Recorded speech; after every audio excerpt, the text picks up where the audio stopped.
Olá a todos, hoje trago-vos mais um vídeo da série Portadores de Esperança. Esta foi uma série que comecei a fazer em janeiro, este é o segundo episódio. A ideia é ir pontuando o Jubileu da Esperança ao longo de todo o ano, com conversas com pessoas que levam a esperança onde ela escasseia.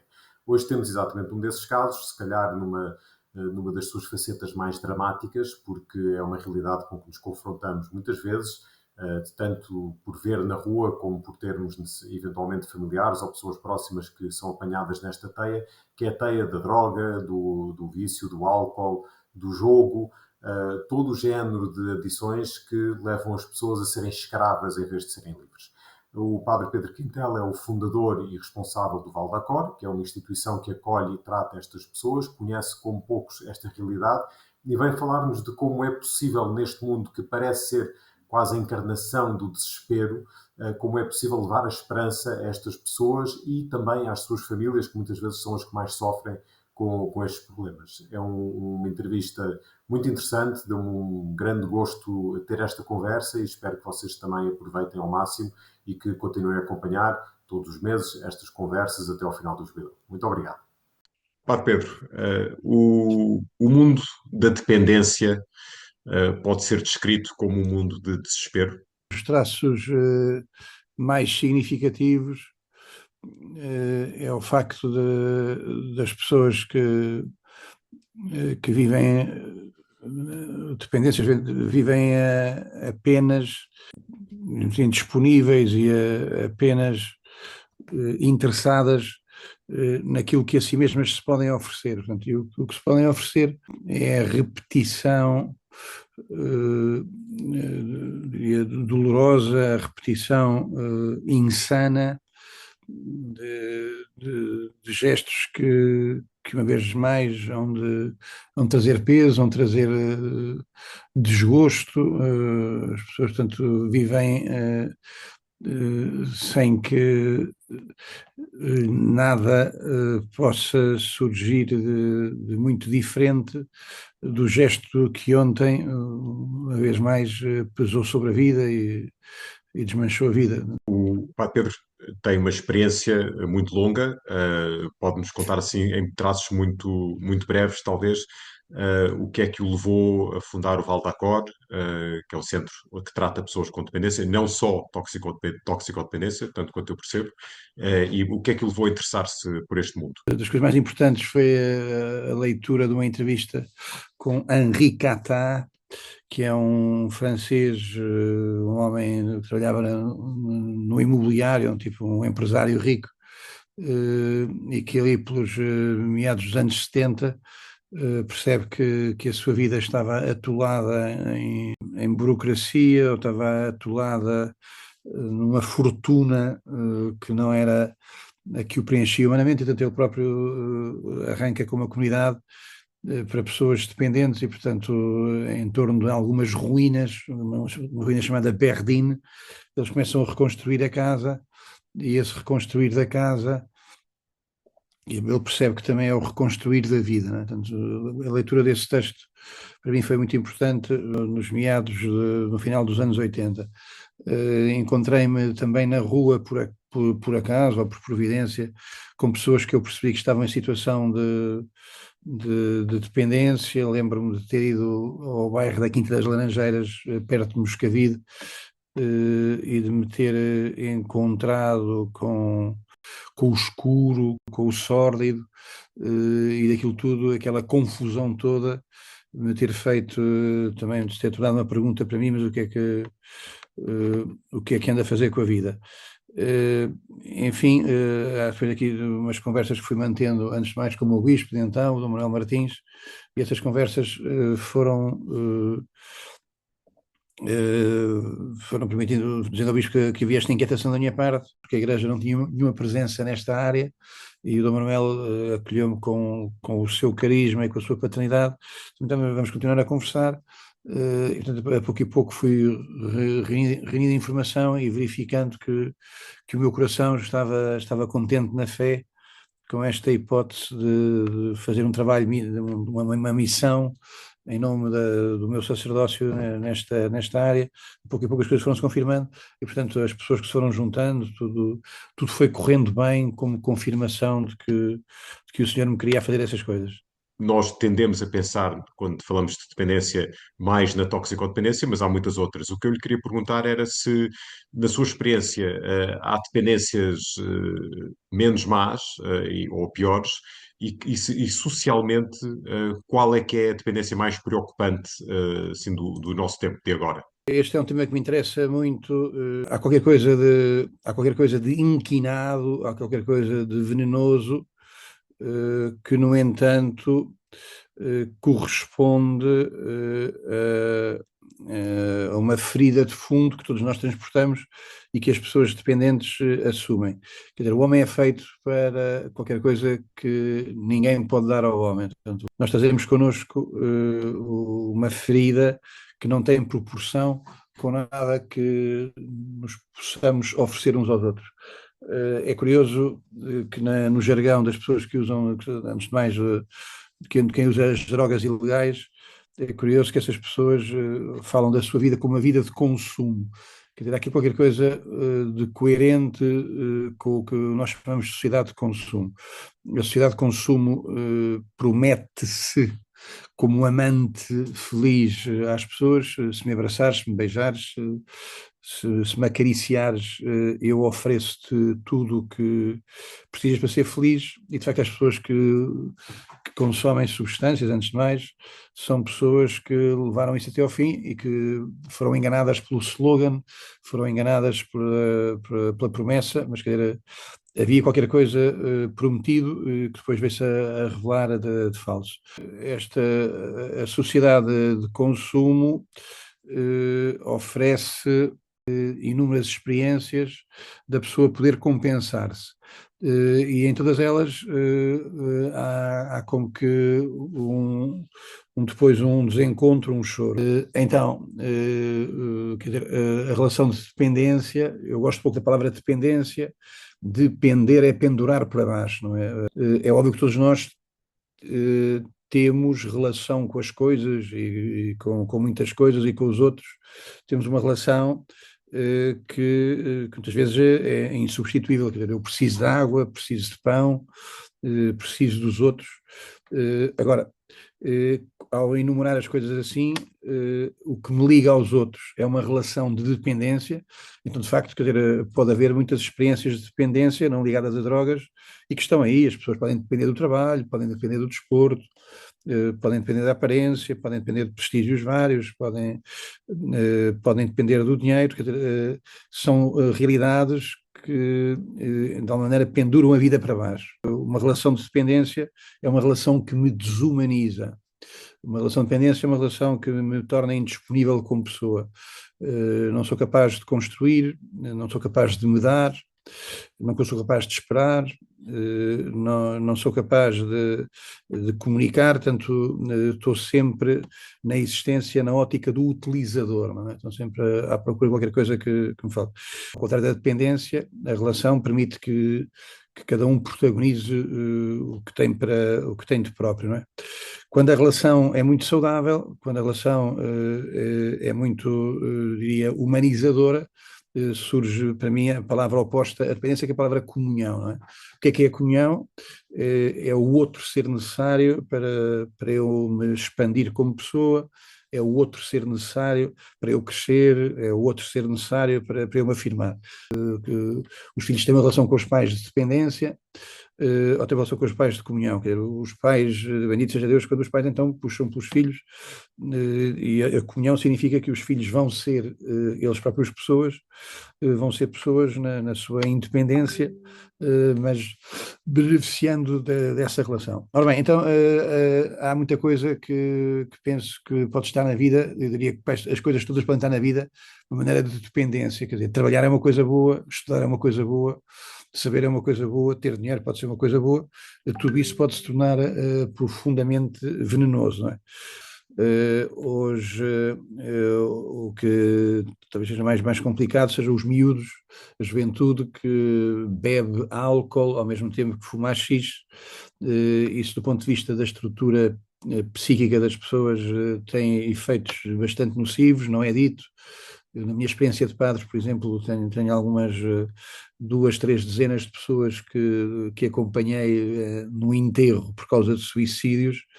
Eu terei uma perspectiva enviesada por causa do que é a minha vida de Valdacor, mas estava a esmagadora maioria dessas pessoas, muito perto dos 90%, são pessoas que usavam AX. Quer dizer, o AX tem uma grande capacidade perturbadora. Um médico psiquiatra que eu conheço diz que quem distingue as drogas legais das ilegais não é o organismo, é a lei. Não é? Portanto, para o organismo não há diferença se foi legalizado, se não foi legalizado. Também há as questões com o fentanil, tanto penso que são situações extremas que, de forma geral, a sociedade tem sabido, em algum momento, depois também reequilibrá-las. Portanto, eu não penso que estejamos perante a crise dos anos 70, 80, em que de repente apareceu a heroína e não sabia o que é que se havia de fazer, embora nos Estados Unidos parece que neste momento mate mais de 100 mil pessoas, são números colossais, não é? Hoje vai-nos surgindo pessoas com dependências do jogo online. Portanto, essas dependências que têm um caráter muito discreto, não é? Portanto, a pessoa não dá bandeira, não tem que andar suja, não tem que andar a roubar o vizinho, a assaltar o vizinho, mas na sua descrição são autênticos solventes, não é? Que a pessoa vai, quando dá por si, está perfeitamente dentro de um líquido que destrói a existência. A dependência do telefone, as dependências que manifestam, no fundo, que a pessoa não tem relação, não é? Não tem relação. Aqui o que está em causa para mim nestas coisas todas é de facto o homem tentar preencher o seu coração com qualquer coisa que não é parecido com o seu coração.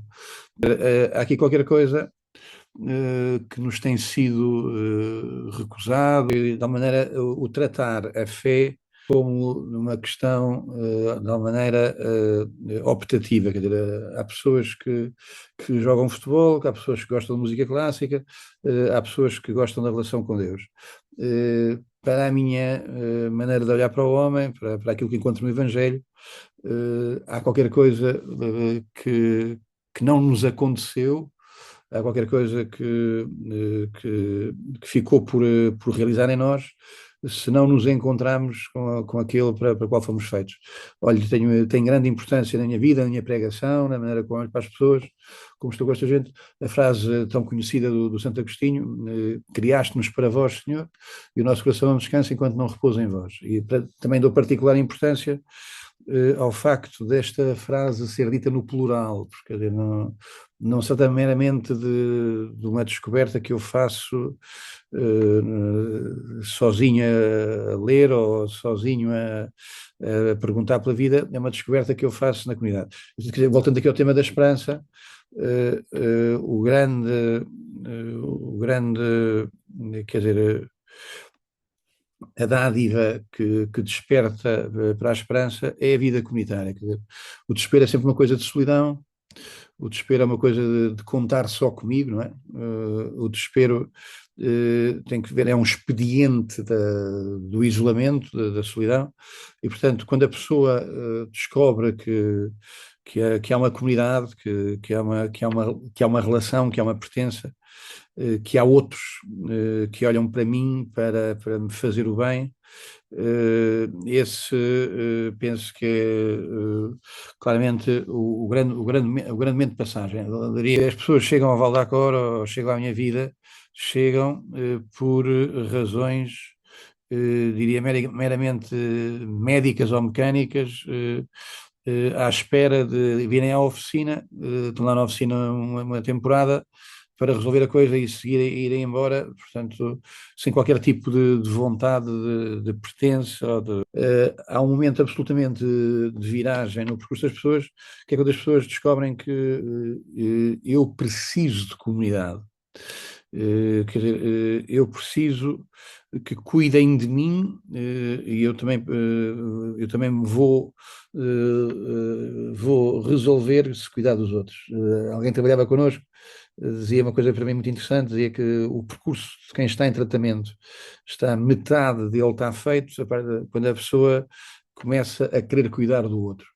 Falou aí do início desta sua resposta, disse que já acompanhou vários enterros de pessoas que, portanto, quer dizer, isso é de pessoas que se suicidaram e isso é o cúmulo, não é, do desespero, é quando o desespero vence, de facto, sobre a vida da pessoa. Mas quando está quando encontra pessoas que precisam de ajuda, quer dizer, antes delas irem à procura no Val d'Acor, por exemplo, antes, como disse, vão à procura de uma oficina, não é? Mas mesmo para isso é preciso a realização de que é possível melhorar. Como é que se acende essa chama da esperança na vida das pessoas que estão apanhadas pelo vício? Olha, aqui há uma experiência que para mim é absolutamente decisiva, que é a experiência da gratuidade. Lembro na gíria, um rapaz que me dizia certa vez que eu sempre que dei um chouriço foi à espera que me devolvessem um porco, não é? Portanto, a vida desta vida toda, destas pessoas em que há sempre uma segunda intenção, sempre uma intenção de vantagem, de tráfico, de qualquer tipo de tráfico. Há aqui qualquer coisa que me parece que é absolutamente decisivo, que é da ordem da inocência, da pureza, da ordem do bem. Eu tenho bastante experiência a andar na rua, em lugares de consumo, em lugares de prostituição,